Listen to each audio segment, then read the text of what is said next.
chicks. Tagang chicks. Tatanong ni mo ha? Ha? Mangkuha ko? Ha? Mag-inom ka? Chicks. Chicks. Ha? Dahil lang. Sa isang sulok ng General Santos City, ordinaryong tanawin na ito. Be! Be! Ay, good. Bugaw na nagtatawag ng customer para sa mga babaeng animoy mga panindang inilalako. Tagantay ko ba daligan? Eh, ba tarong bang sabna sila, di ba? Sabot taga. Sabot mo, outing siya, sabota. Tarong ba? Sabi ng babae, sina akyat tayo sa taas, kaya ako ang mag-drive sa'yo. Sabi ng lalaki, maliit lang ang pera ko. Sabi niya, dagdagan mo yan para ako magdala sa'yo. Makubo ako, alisin ko lahat damit ko. Natibo ho ba iyon? Ditibo. Pero ang nakilala kong bugaw na tatawagin natin sa pangalang Amor, hindi gaya ng ibang bugaw na nakilala ko. Chicks ka? Isa siyang katutubo at karamihan sa mga babaeng inilalako niya, mga katutubo rin.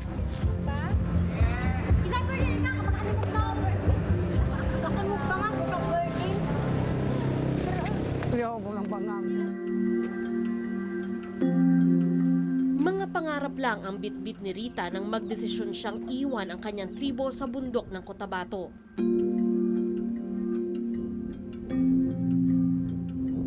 Sa edad na 14, naisipan niyang maghanap ng trabaho sa General Santos City. Naging kasambahay siya at sumweldo ng 1,000 piso kada buwan.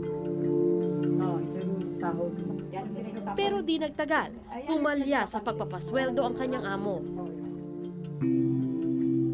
Nalaman niyang lumuwas na rin sa General Santos City ang dalawa sa kanyang nakatatandang kapatid. Kaya nilayasan ni Rita ang kanyang amo at sumama sa kanyang mga ate. Gusto ko silang makita. Sabi nila sa akin, ito ang trabaho nila. Na-shock lang ako. Nashock ka nang malaman mo ang trabaho ng kapatid mo, mga kapatid mo.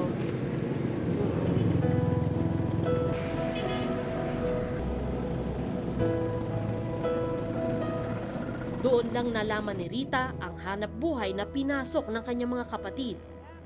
Ang pagtatrabaho sa beer house. At nang muli silang nagkasama-sama, nagsimula na rin ang buhay ni Rita bilang GRO. Bakit pinili mo sumama sa mga ate mo?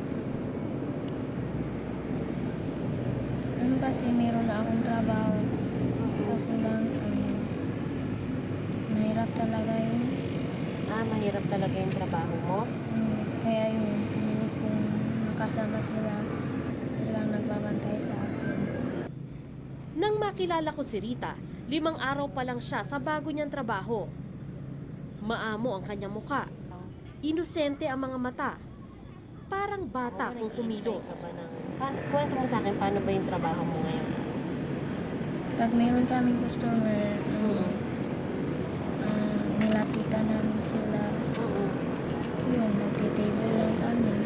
Anong pakiramdam mo gano'n? Natatakot ako sa kanila. Natatakot ka sa kanila? Bakit?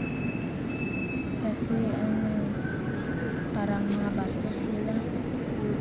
Anong ginagawa nila sa'yo?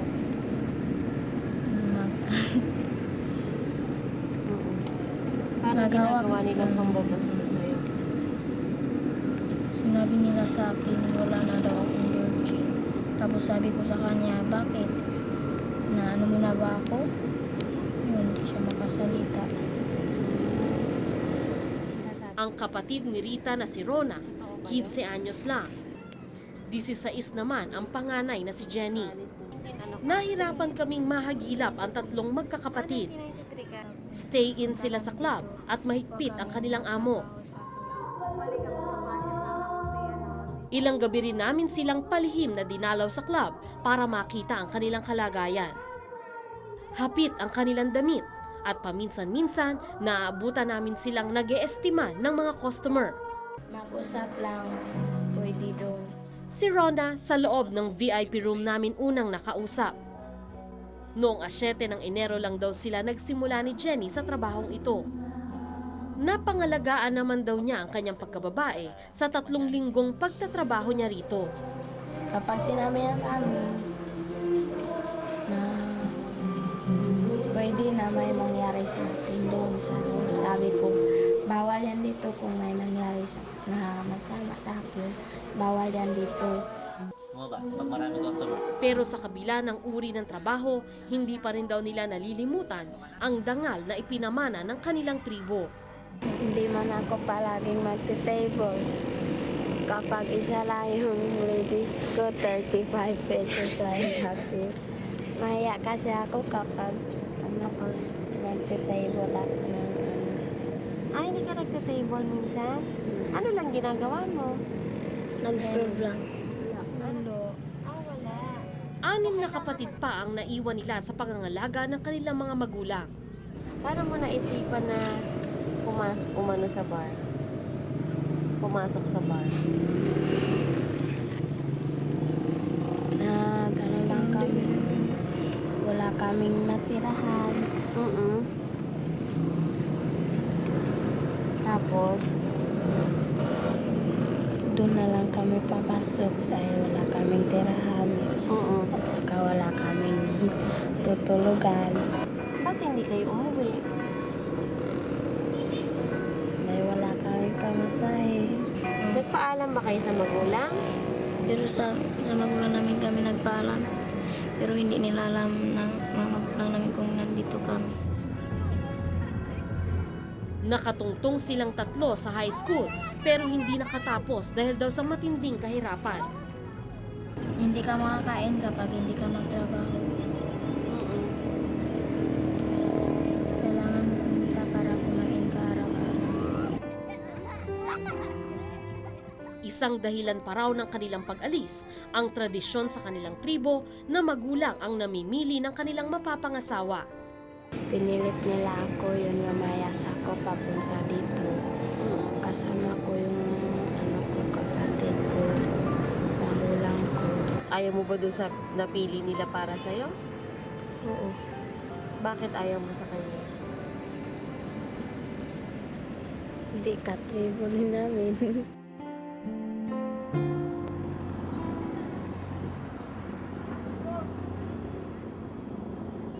Hindi nalalayo sa kwento ng magkakapatid ang buhay ng 2 katutubong ipinakilala sa akin ng bugaw na si Amor. Pick-up girls ang tawag nila Fe at Esther sa kanilang trabaho. Kahirapan at dikta ng kultura rin ang dahilan, kaya sila pumunta sa syudad mahigit 10 taon na ang nakararaan.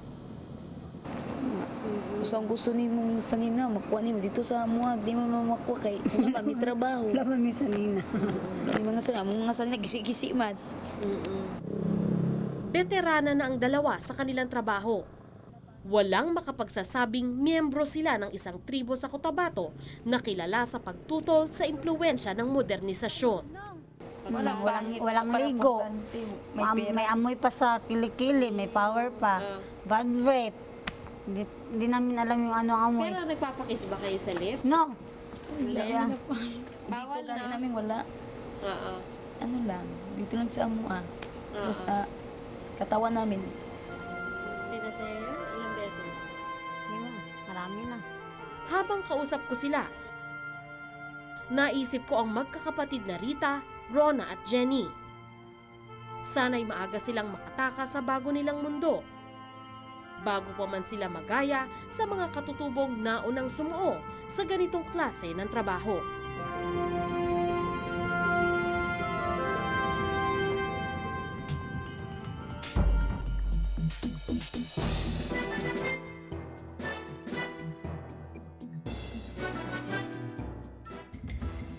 Isinama ako ni Bessie sa muling pagbisita niya sa kanyang mga magulang. Umiyak si nanay. Naiyak kasi yun, nag-alala kasi siya sa akin. Ano ang problema, nag-alala sa kung saan daw ako manganganak. Sabi niya kasi ako lang daw mag-isa dun eh.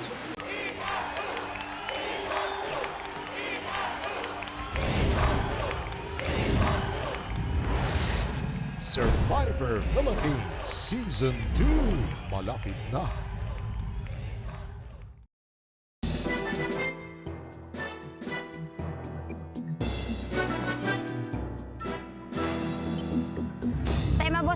Uminom ka? Ha?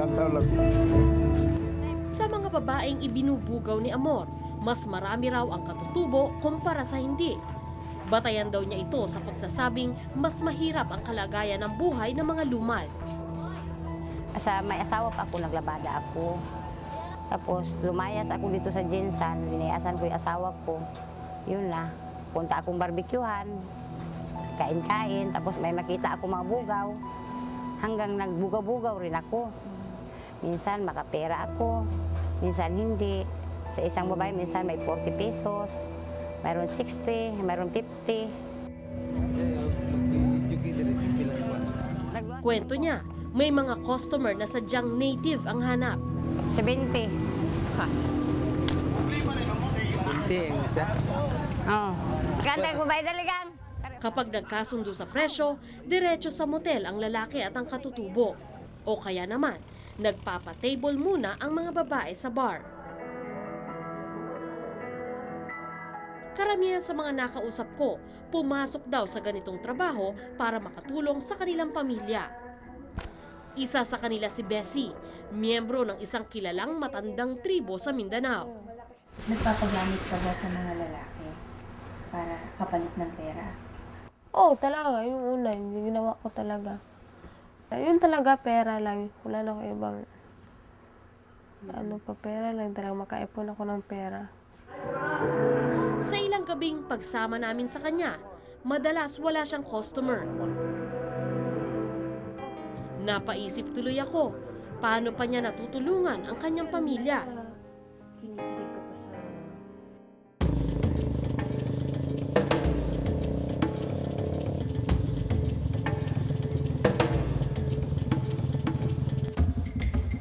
Isinama ako ni Bessie sa muling pagbisita niya sa kanyang mga magulang.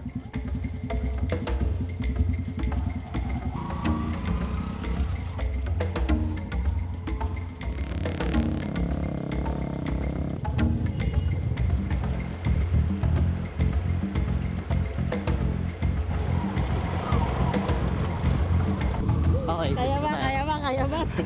Buhay ka pa!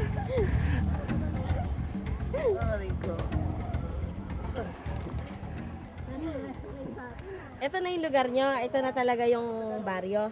Ano masasabi mo, mahirap ba buhay dito? Oh, grabe, nakapakahirap. Gaano kahirap?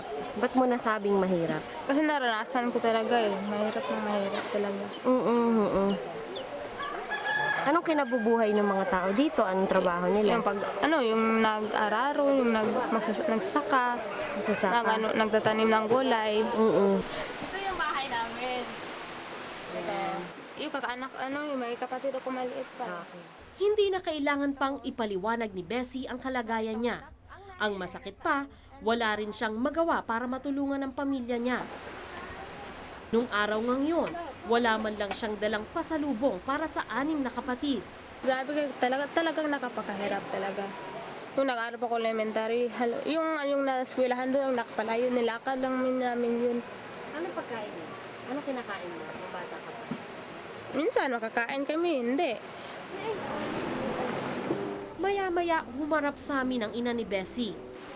Wala ka ko, kung sa'yo tabo mo.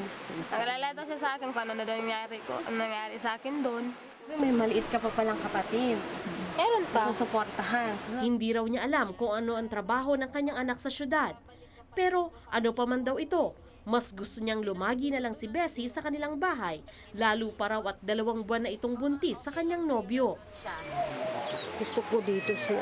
Dali kayo, magahi ang ulo niya. Uwi naman talaga ako dito. Kaya ito man ako eh.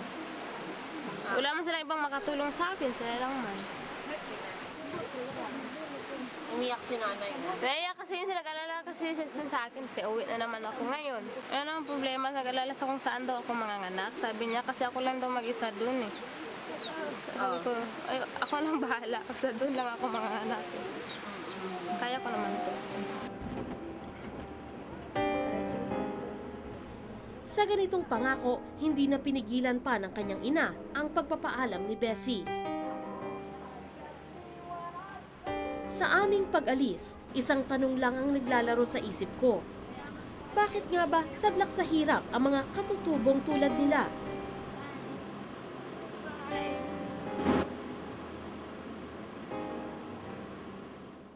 Ito ay mga batang babae na kinakasal na maaga. May ilang rason daw kung bakit naghihirap ang mga lumad. Ayon kay Professor Alnezar Ali, malaking bahagi raw ng mayamang ancestral land ng mga katutubo ang naagaw na sa kanila. Kulang din daw ang suporta ng gobyerno kaya limitado ang pinagkakakitaan ng mga katutubo. Marami sa kanila ang hindi na nakapag-aaral at sumasabak na sa trabaho. Paano ka naman magkaroon ng trabaho, yung mga kalalakihan nila hindi qualified?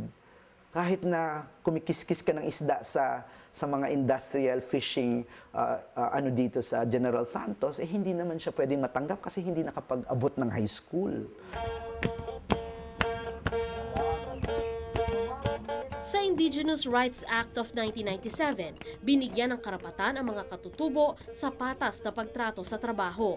Sinisiguro din ito ang suporta ng gobyerno sa edukasyon, pagpapalaki ng anak, kalusugan at pabahay. Bibigyan din daw ng iba't ibang uri ng training ang mga kababaihan. Pero iba ang tunay na nangyayari ngayon. Dahil na rin sa kanilang kultura, napipilitan ang mga kababaihan sa mga tribo na humanap ng solusyon sa kanilang problema. Kahit doon sa bukid noong unang panahon, ang mga babae ang nasa tumana at sila ang nag-aararo. Samantalang ang mga lalaki, ang ginagawa lamang nila ay linisin ang kanilang mga armas. Kasi ang kanilang rule is only for the protection of the community against invaders. Pero yung babae, ang task nila, una sa bahay at sa farm. Okay? So hanggang ngayon, nadala nila yon hindi na doon sa issue ng farming, kundi pati na doon sa livelihood. Hindi raw madaling desisyon para sa isang katutubong babae na pasukin ang prostitusyon, lalo pat konserbatibo ang kanilang kultura. Dito sa amin, ito ay pinakamahirap na pag-usapan. Yeah. Kasi hindi mo lamang nabe-breach yung kultura, kundi yung honor ng community. Damang-dama raw ni Rita, Rona at Jenny ang bigat ng paghusga ng kanilang mga katribo. Kahihiyan para sa kanila ang pagpasok sa kahina-hinalang pinagkakakitaan. Kaya naman gusto na nilang umalis sa kanilang trabaho. Anong gusto mo marating sa buhay mo? Gusto ko makipagtapos ng pag-aaral. O gusto mo ba bumalik sa inyo?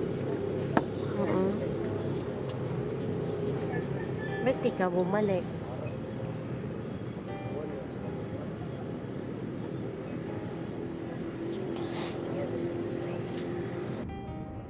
Sa isang menor de edad na tulad ni Jenny, mabigat na desisyon ang mamili kung babalikan ba niya ang mahirap na buhay sa bundok o mananatili sa club. Sa totoo lang, hindi namin gusto yung pinapasok namin trabaho. At lagi kami umiyak. So ilan na naiipon nyo? 5 plus lang, 500 plus. 500 plus na? Yung sa akin lang. Para saan yung iniipon mo na pera? Para magkapag-uwi ako. Nang marinig ko ito, sinabi kong ihahatid ko sila pabalik sa kanilang pamilya. Sapat na ito para umasa akong kahit paano matutulungan ko silang talikuran ang pinasok nilang mundo.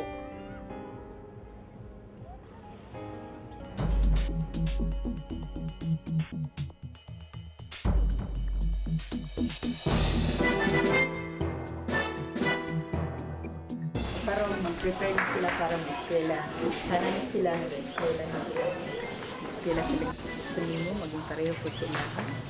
Na itong eskwelahan, ingana. Sa tanong na ito, hindi agad nakasagot si Rita.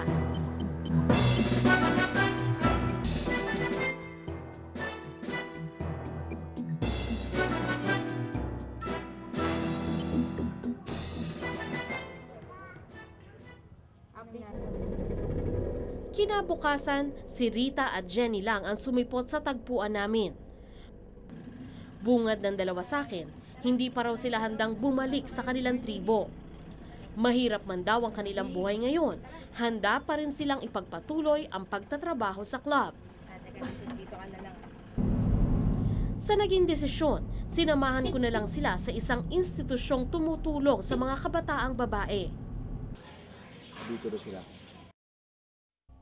Pero pagdating doon, si Rita lang ang pumasok para humarap kay Sister Socorro.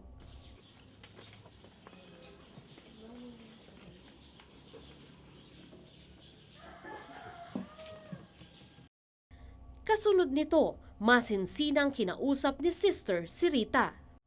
Pagustuhan ba nimo nga magtrabaho diha?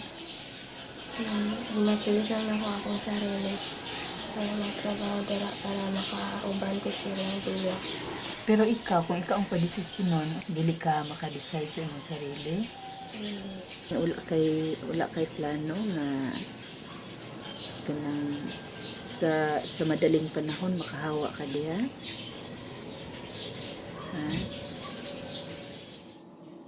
Kinahanglan ba nimo isakripisyo ang imong ugma? Kinahanglan ba nimo isakripisyo imong lawas? Inilibot din ni Sister si Rita sa kanilang pasilidad.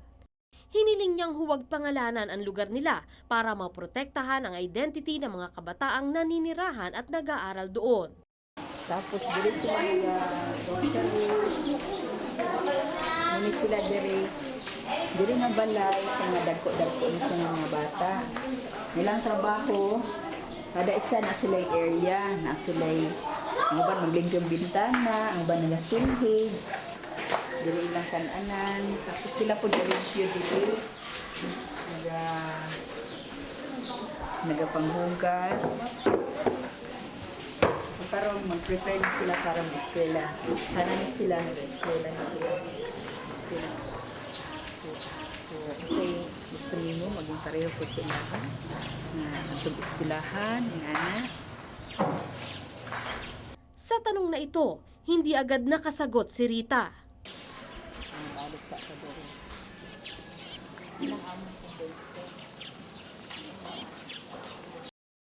Pagkalipas ng ilang sandali, tinanong namin siya ulit kung gusto niyang manatili doon. Hindi ko alam kasi hindi ko makasama yung dalawa kong ate. Ang tatagal ka palalo. Alis talaga kami dyan kasi nagdesisyon na silang umalis na at humanap ng ibang trabaho. Yun ang desisyon nila. Anong klaseng trabaho?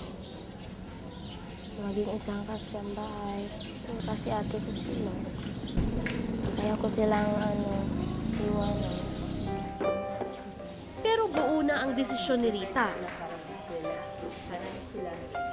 Nagpaalam siya kay Sister Socorro para bumalik sa kanyang mga kapatid.